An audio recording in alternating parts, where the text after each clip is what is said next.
For many other products, the crucial step comes long before the harvest. To find out more, I must go deep into food science headquarters.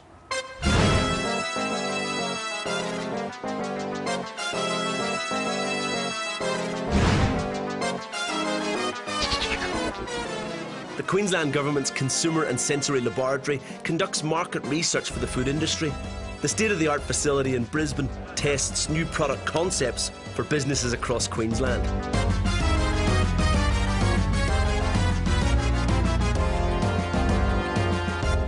I see you've got all these different coloured lights on. What is the purpose of that? Well, the idea behind the lights is to take out those things that can influence people's perceptions of the fruit. So if a pineapple is quite pale, someone might think that it's a little bit less sweet than something else. So the yellow lights will make them all look the same. Make them all look the same. I understand. Go for it. Okay. Checkout's 10 a.m, thanks. And keep the noise down. It was very noisy last night. Katrina Gething is a research scientist working in the field of consumer psychology. She tests everything from seafood to coffee, as well as vegetables and fruit.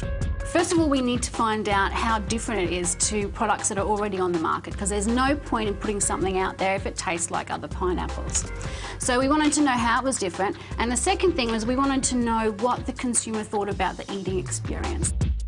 This type of work isn't for the impatient. For example, the Aus Jubilee pineapple was 15 years in the making. The new variety is the first Australian born and bred pineapple to be released to the public. It has a really nice sweet acid balance, so it's quite sweet compared to a lot of other varieties, and it's low acid. But you need to have both of them, and you need to have them in balance. The green light from HQ meant farmers could confidently plant the variety en masse across the Sunshine Coast. Why do pineapples thrive in this part of the world? Well, we're close to the coastline. We've got rolling hills, they like good drainage. And they obviously like good views as well. Have a look at that. They do. That's one of the reasons. Todd Parker is the business manager for fruit and veggie supplier FAVCO. Its partnered property at Wamuran supplies supermarkets in Golden Circle with pineapples. How significant is the pineapple industry?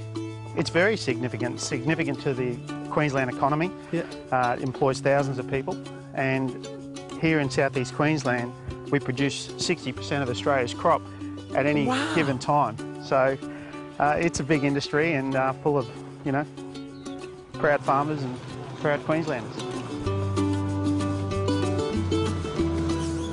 If you've ever felt the top of a fresh pineapple, spare a thought for these guys as they walk through the field picking the pineapples.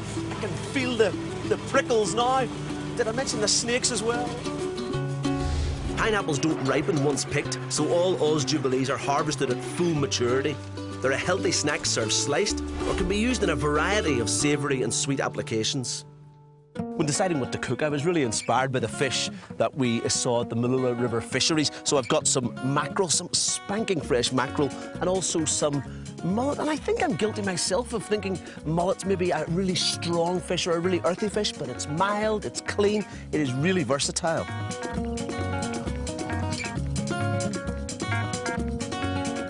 To the dazzling array of fish, I'll add some cooked spanner crab meat to complete the medley of texture and flavour. So to pair the Aussie Jubilee pineapple juice, I'm going to create a dish called namas, which cousin Wayne showed me on the island of Badu in the Torres Strait, a few 50 short miles from New Guinea. And what we'll do is we'll use the pineapple juice and this lime to cure the seafood. It's not raw, it's not cooked, it's cured.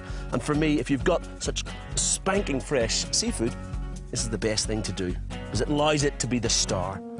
It's essential all of the fish gets a good coating of the pineapple lime juice mix to achieve proper curing. Then it's time to top with fresh herbs, red onion, a drizzle of oil and seasoning. Smoko, boys! Dig in, gentlemen. I'll give you a clue. I've used some of your pineapple in there. Yeah. Can you guess what fish I've used? Not sure, eh? Barra. Bit of perch. So if I told you that you were eating mullet and mackerel, you know, which are seen as very sort of affordable fish, would you be surprised? Yeah. You know, these are fish that you can afford to eat every day.